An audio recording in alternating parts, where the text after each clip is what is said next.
Everyone, আসসালামু আলাইকুম। কেমন আছেন সবাই? আই হোপ সবাই অনেক বেশি ভালো আছেন।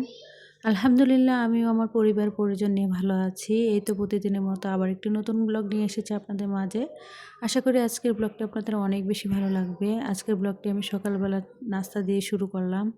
এখানে আজকে ছিটা রুটি পিঠা বানানো হবে। যেহেতু আগের দিনে গরুর মাংস তরকারি মানে মাংসের ঝোল ছিল আর কি ফ্রিজের মধ্যে।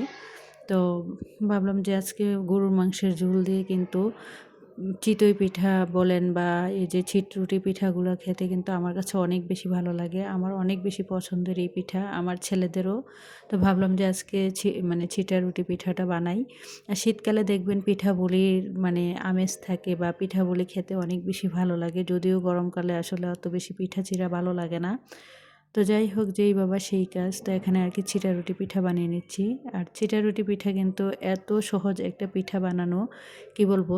আমি মনে করি কি সব আপুরাই মনে হয় এই পিঠাটা বানাতে পারেন। আসলে এটাকে রেসিপি আকারে শেয়ার করার মতো কোনো কিছুই নেই।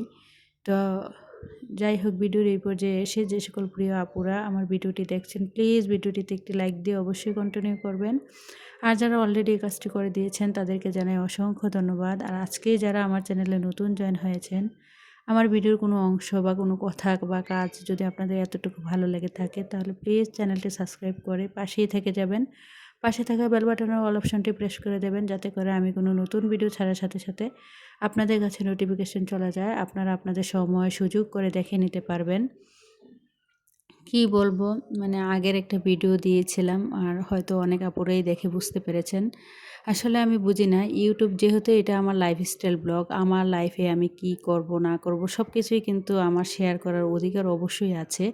তবে শুধুমাত্র টাকা নিয়ে ভিডিও বানালে যে ভিউজ হবে আর অন্য ভিডিও বানালে যে ভিউজ হবে না, আসলে এই জিনিসটা আমি একদমই মানতে পারছি না। কারণ দেখা গিয়েছে আমি বিয়ে বাড়িতে গেলাম, তো বিয়ের ব্লগ যদি না দিই, এখানেও কি টাকা নিয়ে কথা বলতাম। ইউটিউব কেন যে এই জিনিসটা করেছে আসলে বুঝতে পারি না।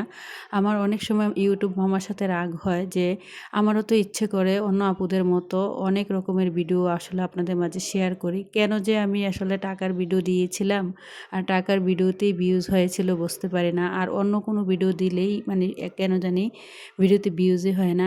অনেক সময় মন চায় কি যা ইউটিউবটা একদম ছেড়ে দিই, না হয় এই চ্যানেলটাই বাদ দিয়ে দিই। সত্যি কথা পুরো আমার মনের মধ্যে অনেক বেশি কষ্ট। আজ কয়েকদিন যাবৎ ভাবছি কি করব বুঝতে পারছি না। আজকে প্রায় 1.5 বছর যাবৎ কিন্তু আমি ইউটিউবে অনেক বেশি কষ্ট করছি। একদিন পরে পরে ভিডিও আপলোড দিচ্ছি। আর একটা ভিডিও বানাতে আমাদের কত কষ্ট হয়, আমরা যারা ছোটোখাটো ইউটিউবার আছি তারাই একমাত্র বলতে পারবো। এত কষ্ট করে একটা ভিডিও বানানোর পরেও যদি ভিডিওতে ভিউজ না হয় ওই পরিমাণ, তাহলে মনের মধ্যে অনেক বেশি কষ্ট লাগে।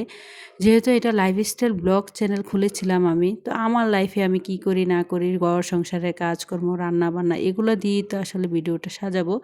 কিন্তু অনেক আপুদের চ্যানেলে আমি কিন্তু ভিজিট করে দেখেছি, আপুরা যেই ধরনের ভিডিও, যেমন স্বপ্ন নূর সংসারের নূরের আপু, উনি কিন্তু টাকা নিয়েও ভিডিও বানায়, আবার দেখা গিয়েছে ঘর বাড়ি পরিষ্কার সম্পর্কে নিয়েও ভিডিও বানায় বা ঘর গোছানো নিয়ে ভিডিও বানায়।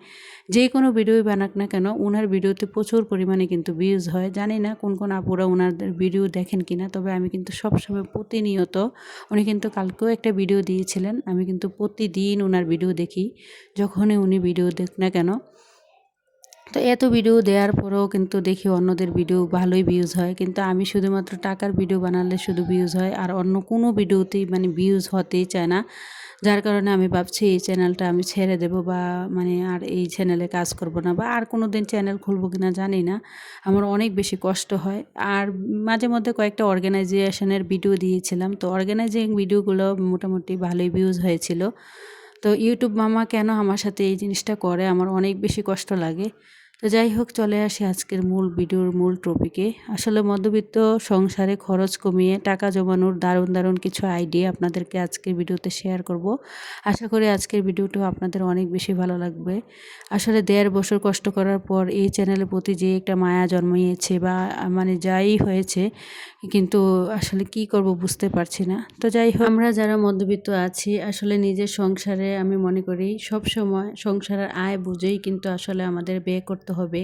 কে কী করেছে, কে কী কিনেছে সেগুলো দেখলে আমাদের চলবে না, বা কার কী আছে বা অন্যের কী আছে সেগুলো দেখলে যে আমিও সেই জিনিসটা কিনতে হবে বা এটা আমার দরকার। আসলে কখনো এইরকম চিন্তাভাবনা মাথায় আনা যাবে না। আমার সংসারে যে জিনিসটা বেশি পরিমাণে প্রয়োজন আমি মনে করি কি সেই জিনিসটাই একমাত্র আমাকে কিনা উচিত। তো আসলে আমরা অনেকের আছে আয় অনেক বেশি, আবার অনেকের আছে আয় অনেক কম। তো আসলে যে যার সংসারের আয় বুঝে সবসময় মানে কেনাকাটা করা বা সংসারটা চালানো আমি মনে করি সবারই উচিত।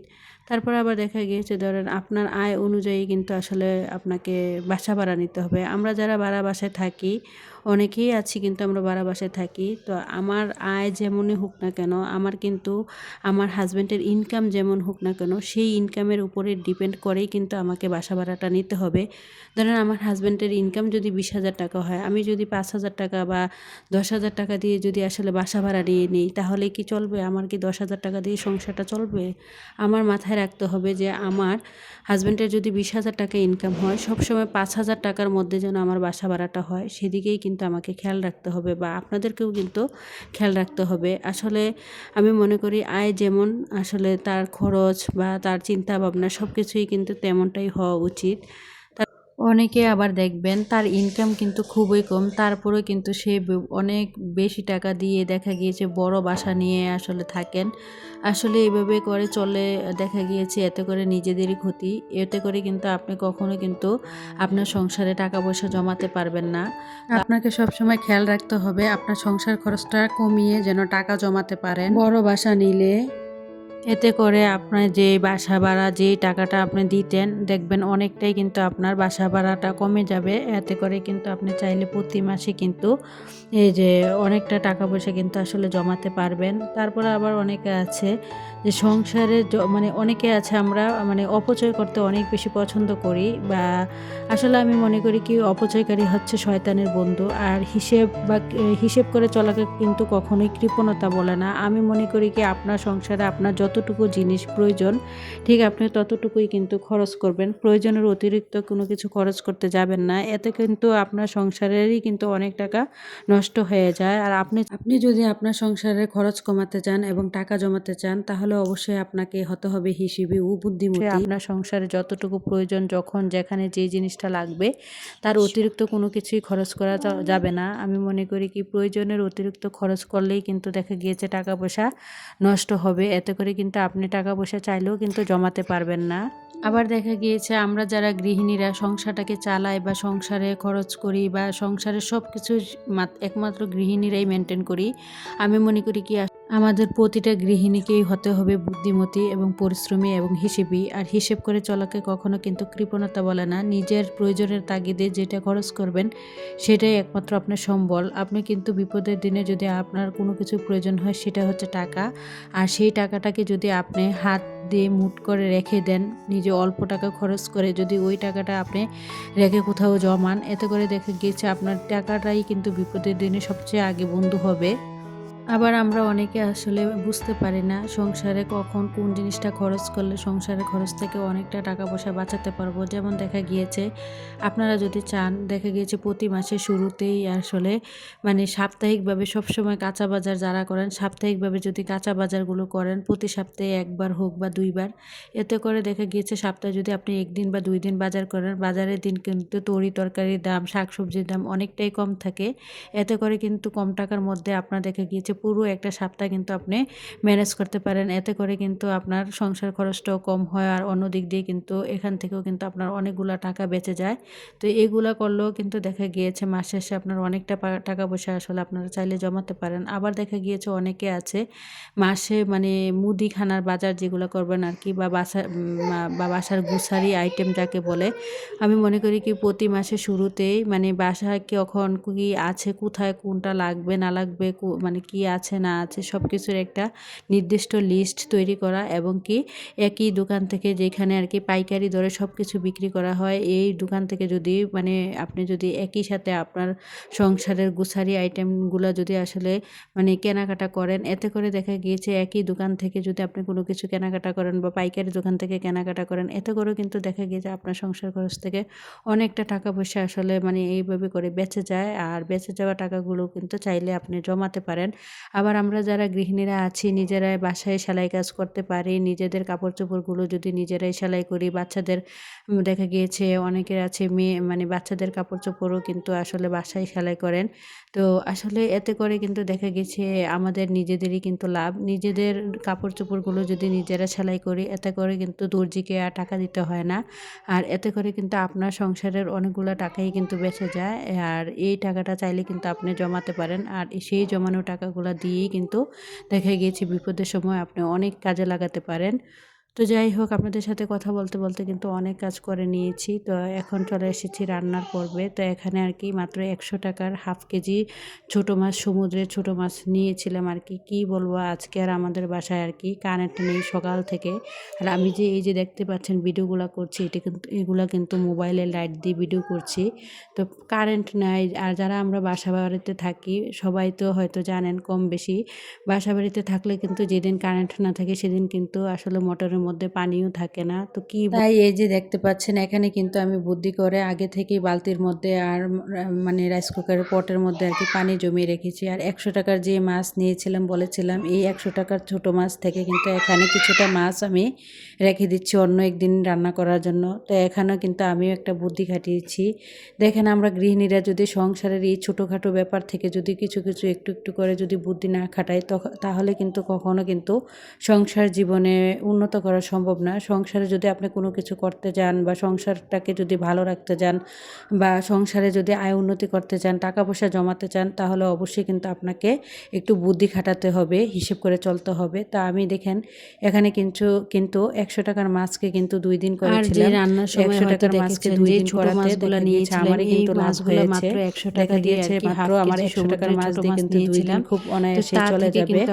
তো ছোট মাছ কিন্তু আমাদের সবারই অনেক বেশি পছন্দের। তো ছোট মাছটা কিন্তু এখানে টমেটো দিয়ে পেঁয়াজ দিয়ে আমি এই যে এখানে আর কি রান্না করে নিচ্ছি।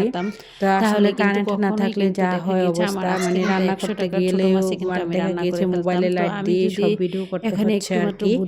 তো যাই হোক এটাকে যদি আপনারা কৃপণতা বলেন আসলে আমরা গৃহিণীরা যদি একটু হিসেব আর বুদ্ধি করে চলি পুরুষদের পাশাপাশি দেখা গিয়েছে গৃহিণীরাও কিন্তু আসলে সংসার খরচ থেকে অনেক টাকা পয়সা জমাতে পারি। বা পুরুষদের ক্ষেত্রেও বলি মাসের শুরুতে অনেকে পুরুষরা আছে অনেকটাই বেহিসেবি ভাবে চলাফেরা করে। বেতন পাওয়ার সাথে সাথে দেখবেন ব্যাগ ভর্তি বাজার করে নিয়ে আসে হিসেব মানে হিসেব না করেই।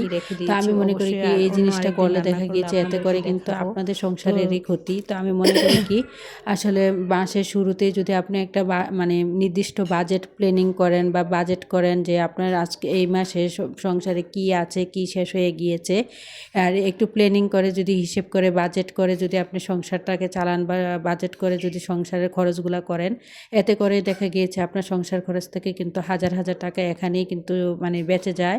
তো আসলে পুরুষরাও কিন্তু নারীদের পাশাপাশি কিন্তু সংসারে হিসেব করে চলতে হবে। এতে করেই কিন্তু দেখা গিয়েছে সংসারটা সুন্দরভাবে কম টাকার মধ্যে আসলে মানে চালানো সম্ভব। আর এতে করে কিন্তু প্রতি মাসেই কিন্তু আপনারা যাদের একদম অল্প আয় তারা চাইলেও কিন্তু প্রতি মাসে আসলে টাকা পয়সা মোটা অঙ্কের একটা টাকা পয়সা জমাতে পারেন। এতে করে কিন্তু টাকা পয়সা কিন্তু বিপদের দিনে বন্ধুর মতো কাজ করে। এই কথাটা মাথায় রেখে টাকা পয়সা জমাতে পারেন। তো যাই হোক আমার কিন্তু এদিকে রান্নাবান্না হয়ে গিয়েছিল। তা আজকে ছোটো মাছ রান্না করেছিলাম আর বেগুনগুলা টেলে হাতে মেখে আর কি ভর্তা করেছিলাম। আগের দিনে কিছুটা তরকারি ছিল। তো এটা ছিল একদম বিকেলবেলা মাগরিবের সময় আমার ছেলেকে এখানে ঝালমুড়ি বানিয়ে দিচ্ছিলাম। এখানে কিন্তু আমি বাহির থেকে নাস্তা কিনে আনতে পারতাম, কিন্তু না আমি নাস্তাটা না কিনে এনে কিন্তু এখানে আমার ছেলেকে এখানে বাসায় ঝালমুড়ি বানিয়ে দিয়েছি। এতে করে কিন্তু আমার টাকাটাই কিন্তু সেভ হয়েছে। তো যাই হোক ভিডিওটা এই পর্যন্তই। আমার পরবর্তী ভিডিও দেখার আমন্ত্রণ জানিয়ে আজকের মতো ভিডিওটা এখানেই শেষ করলাম। সবাই ভালো থাকবেন। খোদা হাফেজ। আসসালামু আলাইকুম।